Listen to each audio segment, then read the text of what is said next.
Demonstrasi anarkis yang melibatkan pelajar dan anak-anak kembali terjadi. Yang lebih memprihatinkan, mereka tidak mengetahui substansi dari demonstrasi tersebut dan apa yang harus dibenahi. Dan pagi ini kita akan membahasnya bersama Komisioner KPAI Bapak Jasra Putra. Selamat pagi Pak Jasra. Selamat pagi Mas. Selamat pagi penonton Indonesia TVRI. Ya, Pak Jasra, kalau kita melihat juga anak-anak kembali turun ke jalan dan bahkan bertindak anarkis begitu ya. Nah, apa yang salah dari kondisi ini, Pak? Ya, pertama Undang-Undang 35 tahun 2014 di pasal 15 menyatakan bahwa setiap anak memiliki hak perlindungan dari penyalahgunaan dalam kegiatan politik.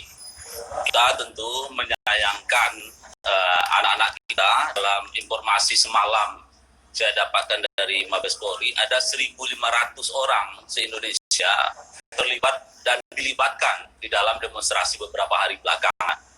Dan 11 orang diproses hukum karena diduga ya merusak fasilitas publik ya, yang seperti yang kita lihat di Jakarta.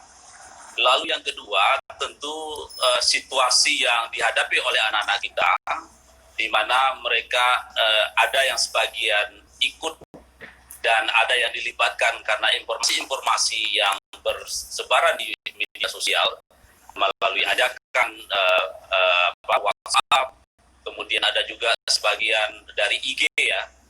Misalnya kemarin saya ada laporan dari anak-anak yang K-popper ya, yang pencinta film-film Korea, juga ada desain penolakan yang ada di akun Instagram itu yang jumlahnya ada 2 juta follower di situ dan rata-rata anak.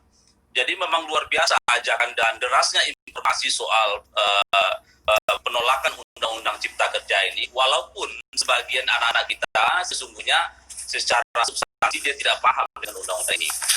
Yang ketiga, tentu ini adalah kita terus himbau para pihak termasuk orang tua, karena dalam situasi pandemi COVID-19 ini anak-anak kita tentu berpotensi terpapar, tertular dan menularkan terkait situasi yang membahayakan bagi kesehatannya. Nah, yang keempat, tentu kita tetap menghimbau kepada para petugas, bagi anak-anak yang katakanlah diproses secara hukum, tentu harus memakai atau menggunakan Undang-Undang 11 tahun 2012 tentang sistem beralih pidana anak, di mana ada hak-hak anak lainnya, misalnya soal pendidikan, soal waktu bermain, akses bertemu.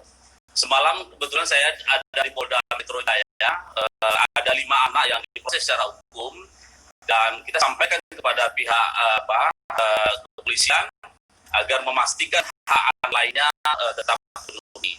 Tapi Mbak, kita memang melihat profil anak-anak yang terlibat termasuk yang diproses di hukum ini memang tidak mudah ya. Dari 5 ini yang di Jakarta misalnya 4 itu adalah putus sekolah. Ya, 1 masih sekolah melalui PJJ. Nah, kemudian keluarga masih ada yang sudah berpisah gitu ya. Kondisi ekonomi apa adanya. Jadi ini sangat complicated ya. Kita melihat profil anak-anak kita atau adik-adik kita yang dilibatkan dari berbagai macam demonstrasi, mulai dari Mei 2019, kemudian ada undang-undang tentang KPK ya, kemudian undang-undang RUU HIP ya, terakhir undang-undang Cipta Kerja.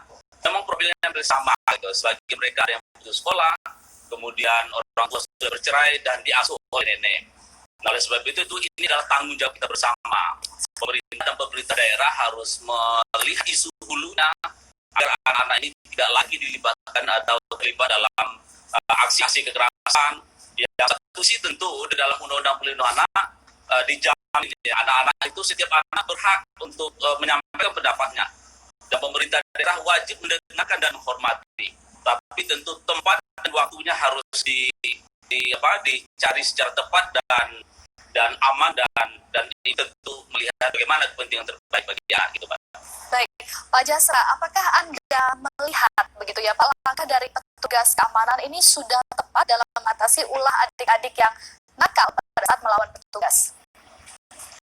Ya, tentu kita berharap ya setiap anak-anak yang terlibat dalam unjuk rasa atau demonstrasi itu penanganannya harus berbeda dengan orang dewasa. Tapi sangat kita sayangkan belum ada SOP khusus terkait bagaimana ketika anak-anak katakanlah terlibat dan melakukan dugaan melawan petugas gitu. Nah, seharusnya kita berharap tentu pendekatan-pendekatan khusus karena ini adalah usia anak, tentu harus dibangun dengan cara-cara pendekatan persuasif. Kemudian dengan seperti itu tentu anak-anak kita bisa berada dalam situasi aman. Tapi beberapa wilayah yang tentu kita apresiasi ya, kepolisian dengan cepat mengamankan anak-anak ke kantor polisi sehingga dia tidak ikut atau bergabung dengan massa yang begitu banyak, sehingga anak-anak ini kan berada dalam situasi aman. Tapi banyak juga sebagian ya, katakanlah di Jakarta kita lihat video-video viral yang beredar ya, anak-anak melakukan pengrusakan fasilitas publik, ya tentu ini sangat kita sayangkan gitu ya. Dan tentu kita berharap ini harus dilihat secara komprehensif, kenapa anak-anak melakukan katakanlah merusak fasilitas publik itu, ya tentu dengan melihat secara komprehensif ini kita orang dewasa belajar apa sih sesungguhnya yang terjadi pada kita.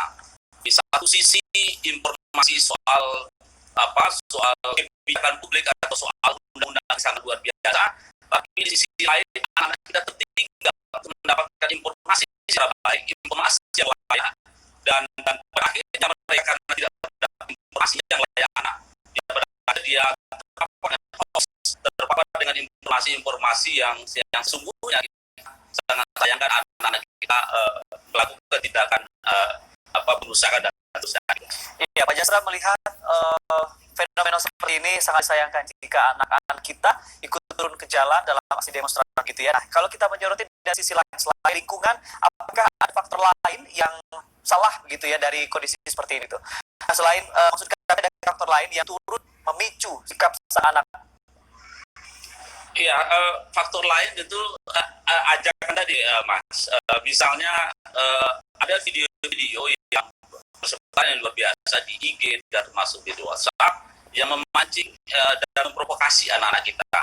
Misalnya seperti ini, kalau kamu tidak ikut demonstrasi, orang tua kamu akan di PHK, orang tua kamu akan kurangi gajinya dan seterusnya. Kalau kamu tidak ikut demonstrasi, maka teman-teman mahasiswa ini tidak ada lagi yang bisa membantu seperti peristiwa Mei termasuk September 2019.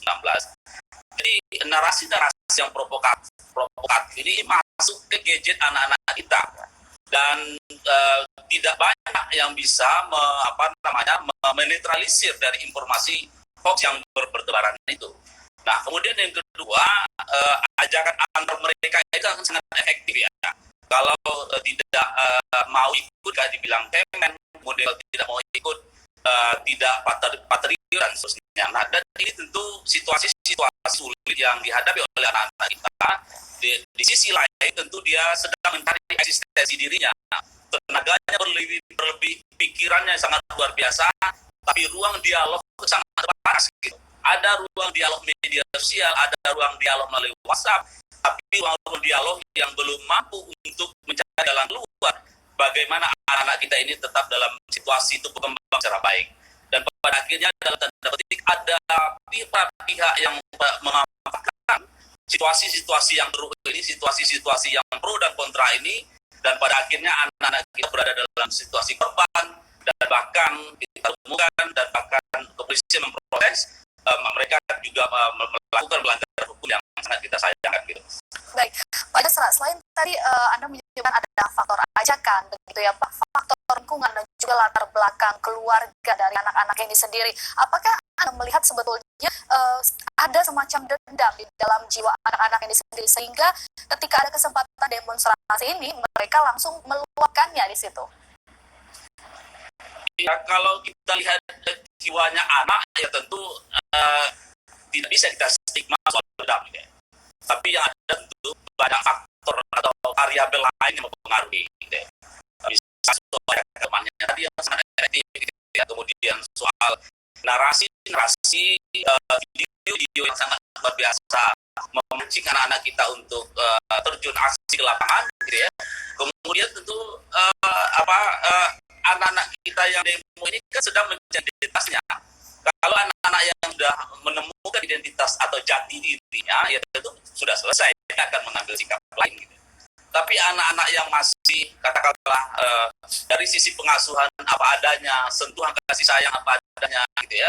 Kemudian ada pihak yang mencoba mengajak ya katakan dalam tanda petik memperhatikan dia, dan ini semakin kuat. So dan ketika mereka bertemu, soliditas ini terbangun gitu ya. Ada situasi-situasi yang mereka sama melihat bahwa ini adalah harus melakukan demonstrasi untuk merubah kehidupan mereka gitu. Mungkin saja pandangan-pandangan itu muncul di anak-anak kita. Nah, oleh sebab itu tentu harus dipotret ini secara dalam, dan tentu proses hukum yang sedang berlangsung sebagian anak-anak kita ini tidak hanya aspek itu dilihat, tapi lebih jauh dari itu bagaimana katakanlah dia usia 15, bagaimana usia 15 belakangan ini situasi kehidupan mereka, bagaimana pendidikan mereka, bagaimana masyarakat memperhatikan mereka gitu. Nah, kalau kita bisa menggambarkan secara detail situasi-situasi anak kita, tentu ada kebijakan lanjutan yang harus kita lakukan. Jangan sampai, kita kan sering menyampaikan, KPAI sering menyampaikan laporan kepada pemerintah, rekomendasi kepada pemerintah gitu ya. Tapi kalau tidak di-follow up oleh pemerintah dan pemerintah daerah, ya tentu situasinya berulang lagi. Ada pihak yang selalu memanfaatkan ketika ada kontroversi soal kebijakan publik, anak-anak pada akhirnya terlibat, dan sayangnya anak-anak kita ini tidak di tahapan. Karena sekali lagi bekerja dengan anak ini harus ada tahapannya. Tahapan pertama harus berikan informasi secara baik, kemudian dia diberi kesempatan untuk mengkritisi informasi itu, kemudian harus dikapasitasi bagaimana cara menyampaikan informasi itu, terakhir harus ada feedback langsung oleh para pemangku kepentingan.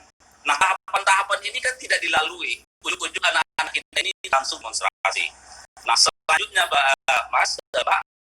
kita melihat tentu ini adalah PR bagi terutama partai politik ya, bagaimana milenial yang sangat luar biasa ini ada jumlahnya di media sosial itu ada 13 juta orang, ya tentu perlu kita edukasi secara politik ya, dalam artian bukan soal demonya, tapi bagaimana dia memahami isu kebijakan publik, bagaimana dia bisa memahami lembaga DPR yang tentu memiliki kontribusi yang besar untuk tumbuh kembang mereka gitu. Dan itu tidak hanya seremonial saja. Misalnya ketika ada Hari Anak disampaikan ini rekomendasi kepada presiden gitu misalnya. Ketika ada Parlemen Dunia DPR mengajak sebagian anak gitu. Tidak cukup seremonial itu saja, tapi harus ada setiap hari bagaimana anak-anak kita ini terfasilitasi dialog-dialog yang terus menerus gitu, baik itu dialog di arena publik, di sekolahnya, di keluarganya, di masyarakat dan seterusnya, sehingga kanal-kanal yang sangat luar biasa ini kan bisa menemukan jati dirinya gitu, bisa menemukan dia harus melakukan apa untuk dirinya. Dan pada akhirnya kalau ada kanal-kanal dialog yang begitu banyak ini, ya diharapkan anak-anak kita pada akhirnya kan bisa terlindungi, hak-haknya bisa terpenuhi. Tapi kalau kanal dialog ini dibatasi, apalagi dalam situasi sekarang harus PJJ, gitu ya, harus tetap di rumah, sementara ada tempat yang demonstrasi yang sangat cepat menyalurkan hasrat dan keinginan tahu mereka itu, yang pada akhirnya kan ada para pihak yang menekan situasi ini. Kita melihat dari peristiwa-peristiwa anak yang dilibatkan dalam demonstrasi, profilnya sama. Anak-anak ini sedang mencari jati dirinya, anak-anak ini sebagian putus sekolah, anak-anak ini keluarganya tidak utuh gitu, diasuh oleh para nenek gitu, dan ini tentu akan situasi-situasi ini akan berulang ke depan kalau para pihak, para pemangku kepentingan tidak mengambil posisi cepat untuk menyelesaikan isu hulu yang harus menjadi perhatian kita gitu, Pak. Baik, Pak Jasra, artinya memang ada banyak faktor yang harus diperhatikan agar demonstrasi anarkis yang melibatkan anak-anak dan pelajar ini tidak kembali terjadi. Terima kasih Pak Jasra Putra yang merupakan komisioner KPAI atas informasinya. Terima kasih, selamat pagi. Ya, pagi, Pak.